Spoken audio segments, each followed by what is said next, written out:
We have a star who's making the grade in a new field. Who was born Elizabeth June Thornburg in Battle Creek, Michigan? Who once advised Cecil B. DeMille that his films were too corny? Who was called the incendiary blonde? Come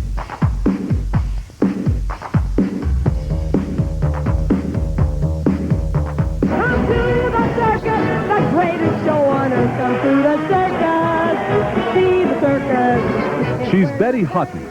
Someone once called the brassy, bouncy singer-turned-movie star a blonde bombshell. The name stuck. Her first feature, The Fleet's Inn, made her an instant Hollywood celebrity. She went on to make 18 more films from 1942 to 1957. Her standouts include Annie Get Your Gun, The Miracle of Morgan's Creek, Incendiary Blonde, and Cecil B. DeMille's The Greatest Show on Earth. I am crazy! Falling down in front of everybody. Everybody laughing at me. I was going for a record. What's the matter? Are you jealous? Her on-screen exuberance was almost magical. Her off-screen life was far less idyllic.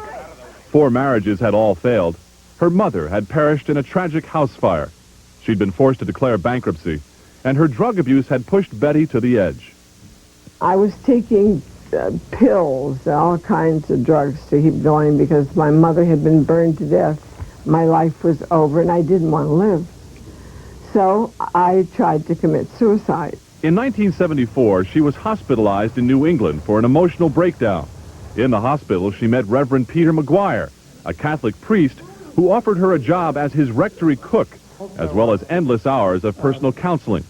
She credits him for helping to put her life back together. I had never been to school except for the 12 years that Father McGuire taught me because he was a teacher. So I went to college for 2 years, and I got all A's. Having earned a master's degree plus having an honorary doctorate, she's taught comedy at Emerson College in Boston. That now qualifies her for the title Incendiary Blonde Professor. Can you believe that? I'm a professor. Next week, we'll meet the talk show host who tried unsuccessfully to unseat Johnny Carson as king of late-night television.